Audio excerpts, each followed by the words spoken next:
avec Jojo, le comédien. Qu'est-ce qui s'est réellement passé? Parce que c'est vrai que tu l'expliques aussi simplement, mais le public n'a pas perçu cela. Qu'est-ce qui s'est réellement passé? Avec Jojo, c'est parce que lui devait voyager. On ne pouvait plus faire les vidéos ensemble. Donc, lui, avant qu'il ne parte, on a anticipé, parce qu'on avait une page en commun.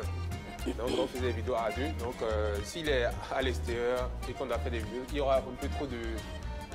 Je comprends, mais Brice, tu conviens avec moi que lorsqu'il y a deux personnes qui sont talentueuses, qui proposent un contenu, c'est clair que les fans vont commencer à avoir des préférences. Ça peut créer un conflit de leadership. Souvent, il peut y avoir aussi un autre problème au niveau des cachets, de la répartition des revenus des différents contenus. Est-ce que tous ces aspects n'ont pas, à un certain moment, poussé Axel à se séparer de Jojo? Même pas. Je pense que Jojo et moi, on le faisait vraiment par hobby. Les vidéos, on les faisait par hobby. Après, on s'est rendu compte que ça pouvait être bénéfique, on pouvait gagner de l'argent. Et c'est ça qui ne nous a pas changé. On n'est pas rentré dedans parce qu'on voulait gagner de l'argent. Donc, après, quand l'argent nous a surpris dessus, on s'est dit, bon, c'est cool. Donc, on peut avoir un peu de revenus à côté, c'est tout. Mais après, ça ne nous a pas séparés. Aujourd'hui, tu nous donnes la véritable raison de ta séparation avec Jojo. Mais dans la période, certains commentaires disaient que c'est parce que tu n'étais pas bon comédien. On te trouvait moins talentueux que lui. C'est pourquoi il a décidé de justement se séparer. Bon, moi, je pense que je n'étais pas aussi bon que lui. Hein. Mais quand même, j'étais celui qui écrivait les scénarios. J'étais celui qui faisait les montages dans le temps.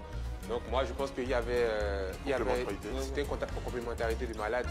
Je me rappelle encore de ce jour-là, du son, de cette vidéo qui nous a vraiment propulsé, que Serge nous-même avait partagé dans le temps. C'était du genre, une vidéo là, on disait si les films chinois étaient tournés en Afrique, et puis on se battait dans des trucs et tout. Je me rappelle le jour-là, j'avais attendu Jojo dans sa maison pendant 3 heures, 4 heures de temps. Et j'avais même fait cousu les habits qu'on allait porter dans la vidéo là. Je l'attendais, il était chez Femme le jour là. Donc, en fait, c'est vraiment une complémentarité. C'est aussi beaucoup de résilience, c'est beaucoup de patience aussi, des deux côtés. Moi, je le disais tout le temps, tant que la vidéo marche, vous pouvez même dire que Jojo est même le Seigneur, je m'en fous, franchement. Alors, mais finalement, tu pars aussi en France. Ouais. Pourquoi, quand tu y arrives, vous ne décidez pas de vous retrouver, puisqu'il n'y avait pas vraiment eu de problème? Parce que lui, il avait déjà son style. Il avait déjà trouvé un nouveau style de vidéo. Plus forcément. Voilà, forcément. Moi, j'étais plus scénario. Moi, j'étais. Alors, justement, on a parlé longtemps de Jojo, mais il faut surtout mettre en avant, effectivement, ce que tu dis, le montage, le storytelling. Et je présenter à nos téléspectateurs un moment, justement, où tu as mis en exergue tes talents de monteur et de storyteller. C'est avec cette vidéo-là. Et là, tu es avec un très, très bon comédien, hein, très, très fort aussi, ce comédien. On va le regarder ensemble. Téléphone, tu te retrouves sur les réseaux, jusqu'à ce que, raconte-moi quelques secondes, pour nos téléspectateurs qui aimeraient bien revivre, et pour ceux qui ne connaissent pas cette histoire, à vivre. Bon, déjà, j'avais mon bac à peine. Je suis allé au Sénégal pour les études, parce que mes parents, ils habitent au Sénégal. Et je devais normalement aller en France, mais mes parents ont dit, bon, on n'a jamais vraiment, j'ai jamais vraiment vécu avec mes deux parents en même temps. Donc ils ont dit, viens au Sénégal et on va être ensemble et tout, tu as fait tes études là-bas. Donc je suis parti au Sénégal.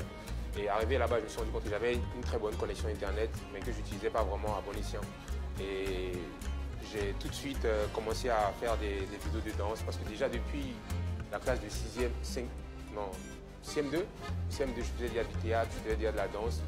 Donc j'ai commencé à faire des vidéos de danse que je partageais sur mes comptes et les gens aimaient bien.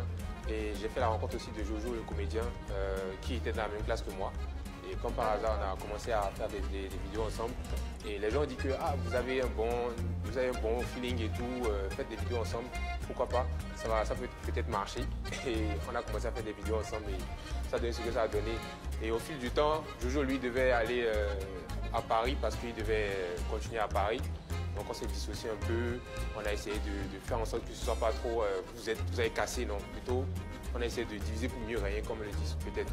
Et après, je dirais, j'ai trouvé une petite potion magique aussi au niveau des vidéos que je faisais. J'avais des vidéos, je faisais un selfie comme ça, un peu saccadé et tout, je riais un peu des photos, des vidéos un peu drôles d'internet là. Et c'est ça qui m'a vraiment propulsé et qui a fait en sorte que je reste encore sur le temps dans ce que je faisais. Je faisais des parodies de musique, voilà, je faisais un peu de la musique depuis 2014, mais c'était des parodies. Je ne me lançais pas vraiment, j'avais pas le courage de me lancer dans la musique vraiment. Parce que je me disais, il y a trop de talent en fait dans le temps. Surtout au Bénin, il y avait Vano, Fanico, il y avait beaucoup de personnes en fait qui très en vue. Donc je me suis dit, bon, peut-être un jour, on ne sait jamais. Voilà. Quand je suis allé à Paris pour continuer mes études, je continuais les vidéos. Et comme ça, après, je sais pas, il y a eu une petite brèche.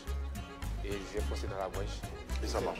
Pour que nos téléspectateurs comprennent hein, la force de ce que tu fais, tu as combien d'abonnés aujourd'hui? Moi, je regarde tout à l'heure sur TikTok. Tu as 7 millions d'abonnés sur TikTok? Ouais, j'ai 7 millions d'abonnés. D'accord.